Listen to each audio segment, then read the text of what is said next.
Students हम बात करेंगे कि परमानेंट हार्डनेस को जियोलाइट्स के यूज करके हम कैसे रिमूव कर सकते हैं।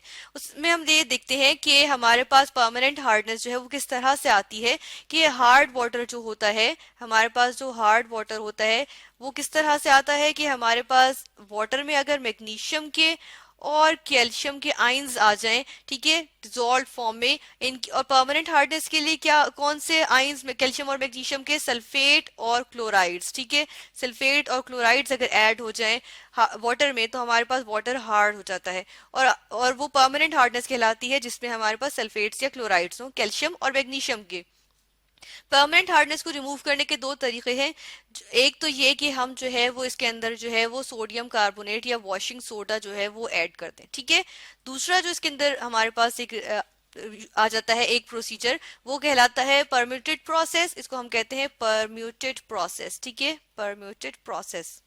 क्यों कहते हैं? क्योंकि इसके अंदर जो हम यूज करते हैं उसे कहते हैं परम्यूटेड, और इसको प्रोसेस को हम आयन एक्सचेंज प्रोसेस भी कहते हैं। परम्यूटेड क्या होती है? परम्यूटेड को हम जो है वो आम लफ्जों में कहते हैं जियोलाइट्स, ठीक है, इनको जियोलाइट्स कहते हैं। और जियोलाइट्स क्या होते हैं? ये स्पेशल कंपाउंड्स होते हैं जिसमें हमारे पास जो है वो सोडियम के या हमारे पास जो हाइड्रोजन के आयंस होते हैं। इसी तरह हम ये देखते हैं कि अगर हम इनके एनालिसिस करें तो ये जो हमारे पास जियोलाइट्स होते हैं इनमें हमारे पास जो है वो एल्यूमिनियम सिलिकेट्स होते हैं। ये हमारे पास होते हैं एल्यूमिनियम सिलिकेट्स, ठीक है, हम यहाँ पे मेंशन करते हैं कि ये हमारे पास एल्यूमिनियम सिलिकेट्स होते हैं। एल्यूमिनियम सिलिकेट्स किस चीज के होते हैं? ये हमारे पास होते हैं सोडियम के, Na सोडियम के लिए, सोडियम के और पोटेशियम के जो है वो कॉमनली हमारे पास एल्यूमिनियम सिलिकेट्स जो होते हैं उनकी जो है तो वो हमारे पास जो है वो उनका पूरा एक जो है वो फ्रेमवर्क सा या जाल सा कह देते हैं, हमारे पास जो है वो इसका पूरा सब्सटेंस आ जाता है, ठीक है। ये नेचुरली भी एग्जिस्ट करते हैं, यानी रेजिन्स के तौर पे ये हमारे पास आ जाते हैं। अब रेजिन्स क्या होते हैं? हमारे पास नेचुरल जो है वो सब्सटेंसेस होते हैं जो हम प्लांट से हासिल करते हैं, और ये ऑर्गेनिक कंपाउंड्स होते हैं, ठीक है। हम कहते हैं उन जो नेचुरल कंपाउंड्स होते हैं वो ऑर्गेनिक कंपाउंड्स होते हैं। तो हमारे पास जो है वो रेजिन्स के जो है वो फॉर्म में आ जाता है, रेजिन बीड्स के फॉर्म में, ठीक है। अब रेजिन बीड्स जो है वो हमारे पास जो है वो एक थिक सा जो है वो सब्सटेंस होता है, और वो जो है वो विशेष सा होता है, यानी कि वो गाढ़ा सा एक थिक सा सब्सटेंस होता है और जो है स्टिकी सा होता है, ठीक है। तो उस फॉर्म में हमारे पास जो है वो जियोलाइट्स मौजूद होते हैं, सोडियम के और पोटेशियम के, ठीक है। तो हम देखते हैं सोडियम के जो है अगर हम एल्यूमिनियम सिलिकेट यूज कर रहे हैं जिसको हम परम्यूटेड भी कहते हैं, हम इसका अगर यहाँ पे फॉर्मूला लिख देते हैं कि हमारे पास फॉर्मूला होता है, ये इसके सोडियम के आयन आएगा इसके ऊपर, ठीक है, और ये इसका आ गया एल्यूमिनियम सिलिकेट, हम यहाँ लिखते हैं एल्यूमिनियम सिलिकेट, ये हमारे पास आ गया नेगेटिव इसका आयन, ठीक है। ये हमारे पास आ गया सोडियम एल्यूमिनियम सिलिकेट या सोडियम का जियोलाइट, ठीक है। हम जो यहाँ मेंशन करेंगे हम इसको इस तरह से मेंशन करेंगे, सोडियम जियोलाइट, ठीक है, हम इसको इस तरह से मेंशन करेंगे कि ये हमारे पास जियोलाइट है सोडियम का। तो हम यहाँ पे प्रोसीजर देख लेते हैं कि होता क्या है। हमारे पास हार्ड वाटर था, ठीक है, वो हमने यहाँ से डाला, हमने ऐड किया इस कॉलम में, ये कॉलम है हमारे पास, इसमें हमने जो है वो हार्ड वाटर ऐड कर दिया, हार्ड वाटर ऐड किया। अब ये जो हमारे पास ब्राउनिश सब्सटेंस नजर आ रहा है इसको हम जो है वो क्लोज करके जूम करके देखें तो ये हमारे पास जो है वो इस तरह से जो जियोलाइट, सोडियम के जियोलाइट्स हैं, ठीक है। यानी जियोलाइट हमने कहा रेजिन्स होते हैं, तो रेजिन्स का देखो, ये रेजिन का जो है ये हमारे पास आ गया एक हमारे पास जो है वो एक रेजिन हम देख रहे हैं कि आयन एक्सचेंज कॉलम, ये आयन एक्सचेंज, इसमें आयन्स एक्सचेंज होंगे, ठीक है। सोडियम पोटेशियम के आयन, सोडियम जो है वो कैल्शियम के आयंस ले लेगा और कैल्शियम जो है वो सोडियम के आयंस ले लेगा, यानी आयन एक्सचेंज कर लेंगे। तो देख रहे हैं कि सोडियम जो है वो इस रेजिन के या जियोलाइट के साथ अटैच्ड है, एल्यूमिनियम सिलिकेट के साथ अटैच्ड है। तो हम ये देखते हैं कि क्या हो रहा है, यहाँ पे हमारे पास क्या होगा, इसके अंदर जाएंगे तो जो कैल्शियम के हमारे पास आयंस होंगे, या हम इसको इधर इस तरह से लिख लेते हैं कि लेट सपोज हमारे पास कैल्शियम सल्फेट था, ठीक है, ये डिजोल्व फॉर्म में था हार्ड वाटर के अंदर, इसी की वजह से जो है वो हार्डनेस आ रही थी, ठीक है। क्या होगा हमारे पास यहाँ पे जो है वो सोडियम एल्यूमिनियम सिलिकेट ये रेजिन मौजूद होगा, या हम कहते हैं सोडियम का जियोलाइट मौजूद होगा, ठीक है। हम यहाँ लिख देते हैं सोडियम का जियोलाइट हमारे पास यहाँ मौजूद था। और हुआ क्या कि आयन एक्सचेंज हो जाएंगे। किस तरह से आयन्स एक्सचेंज हो जाएंगे कि ये जो हमारे पास सोडियम जियोलाइट था, इसका जो जियोलाइट है वो कैल्शियम के साथ अटैच हो जाएगा, कैल्शियम के साथ जो है वो जियोलाइट अटैच हो गया, ठीक है।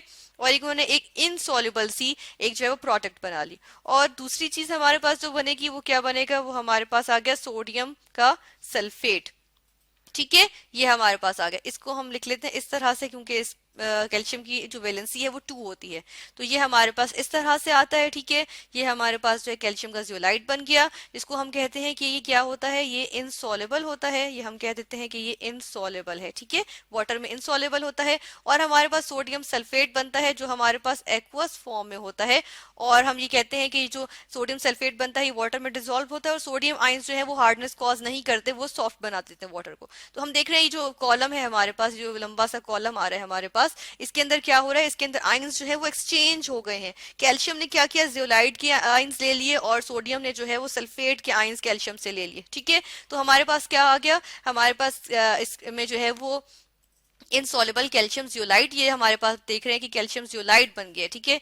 ये जो है वो हमारे पास कैल्शियम जियोलाइट बन गया, और सोडियम के आयंस आ गए, सोडियम के आयंस जो है वो सल्फेट आयंस पकड़ के और जो है सोडियम सल्फेट बना लिया। अब जो सॉफ्ट वाटर होगा वो हम यहाँ से ले लेंगे, ये हमें हासिल हो गया सॉफ्ट वाटर। इस तरह से परमानेंट हार्डनेस जो है वो रिमूव हो गई, ठीक है। इसी तरह हम देखते हैं कि अगर हमारे पास जो है वो यहाँ पे क्या मौजूद हो, हमारे पास मैग्नीशियम का मौजूद हो, हम देखते हैं ये मैग्नीशियम का क्लोराइड अगर हमारे पास यहाँ मौजूद था, ठीक है, इसने क्या किया, इसने सोडियम का जो जियोलाइट था उसमें, इसके अंदर जब हमने हार्ड वाटर ऐड किया तो कैल्शियम सॉरी मैग्नीशियम का जो क्लोराइड मौजूद था हमारे पास, जो वाटर में मौजूद था, जिसकी वजह से हार्ड वाटर बन रहा था, तो हम देखते हैं कि जब इसको इस कॉलम में ऐड किया गया तो हमारे पास क्या आ गया, हमारे पास जो है मैग्नीशियम का जियोलाइट आ गया, ठीक है। यहाँ पे अब हमारे पास क्या आ गया, मैग्नीशियम का जियोलाइट, मैग्नीशियम जियोलाइट आ गया। इसको हम लिखेंगे ट्वाइस, क्योंकि हमारे पास मैग्नीशियम की भी वैलेंसी 2 होती है। और हमारे पास क्या चीज बन गई, हमारे पास सोडियम क्लोराइड बन गया, ठीक है। यहाँ पे हमारे पास आ गया सोडियम का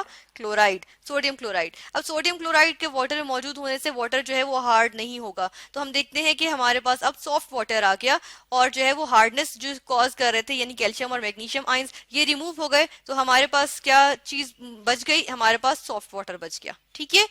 तो ये जो सोडियम और कैल्शियम और मैग्नीशियम के जियोलाइट्स हैं, हम देखते हैं कि ये जब ये हमारे पास रह जाते हैं इस कंटेनर में या इस कॉलम में, तो इनको भी हमें अब रिमूव करना होगा। इनको रिमूव करने के लिए हम क्या करते हैं, हम जो है वो वापस सोडियम जियोलाइट जनरेट कर लेते हैं।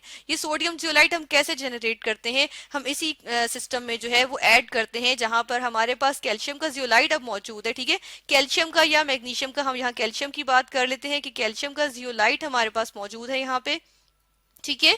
और हम क्या करेंगे, इसके अंदर हम सोडियम क्लोराइड ऐड कर देंगे, ठीक है। इसके अंदर हम क्या ऐड कर रहे हैं, सोडियम क्लोराइड, यानी कि सॉल्ट वाटर, यानी सॉल्ट है ना, कॉमन सॉल्ट, इसका जो है वो हम जो है वो सोल्यूशन जो है वो हमने इसमें ऐड किया, और हमारे पास क्या चीज बन जाती है, हमारे पास यहाँ पे वापस जो है वो आयन का एक्सचेंज हो जाएगा फिर से आयन एक्सचेंज कॉलम में, और क्या होगा कि हमारे पास वापस जो है वो सोडियम का जियोलाइट बन जाएगा, और हमारे पास जो कैल्शियम है वो किस फॉर्म में आ जाएगा, कैल्शियम क्लोराइड की फॉर्म में। ये कैल्शियम क्लोराइड जो है अब ये वाटर में एडेड नहीं है, इसका सोल्यूशन मौजूद है, तो इसके सोल्यूशन को जो है वो हम रिमूव कर लेंगे आसानी से, ठीक है। और अब जो है ये हमारे पास प्रिपेयर्ड है ये सिस्टम कि हम इसको फिर से यूज कर सकते हैं, ठीक है। तो हमने जो है वो क्या किया, हमने जो है वो जो रेजिन था सोडियम का जो जियोलाइट था उसको हमने रीजनरेट कर लिया, दोबारा हमने बना लिया उसको, यानी यूज हो गया था एक दफा, हमारा कॉलम जो है वो फिल हो गया उससे, किससे, कैल्शियम जियोलाइट से या मैग्नीशियम जियोलाइट से। तो हमने उसमें सोडियम क्लोराइड डाला, सोडियम क्लोराइड का सोल्यूशन डाला, तो हमारे पास वापस आयन एक्सचेंज हुआ, और वो क्या हुआ, हमारे पास दोबारा से सोडियम का जियोलाइट बन गया, जो अब दोबारा प्रिपेयर्ड है हमारे पास कि हम उसको फिर से कर सकें यूज, ठीक है। तो यहाँ पे हम इसको बैलेंस कर लेते हैं, ये हमारे पास अब बैलेंस्ड है। इसके अलावा हम देखते हैं कि ये इक्वेशन बी जो हमारे पास है, जो आयन एक्सचेंज की इक्वेशंस हैं, हम इनको भी बैलेंस कर लेते हैं। हमारे पास यहाँ पे आ जाएगा, यहाँ पे 2 है जियोलाइट्स, यहाँ पे भी 2 होने चाहिए, अब ये इक्वेशन बैलेंस्ड है। इसके अलावा ये वाली इक्वेशन, इसमें भी हमें यहाँ 2 लगाना पड़ेगा और यहाँ पे भी 2 लगाना पड़ेगा, अब ये इक्वेशन भी हमारे पास बैलेंस्ड है, ठीक है। तो हमने देखा कि हमने जो है वो परमानेंट हार्डनेस को किस तरह से रिमूव किया, जियोलाइट्स यूज करते हुए हमने जो है वो परमानेंट हार्डनेस को रिमूव किया है, और ये हमारे पास एक इफेक्टिव मेथड आता है, क्योंकि हम इसमें से जो है, और एक कॉस्ट इफेक्टिव होता है और एफिशिएंट मेथड भी होता है। किस वजह से, क्योंकि जो हमारे पास सोडियम जियोलाइट था वो हमारे पास वापस जो है वो रीजनरेट हो गया।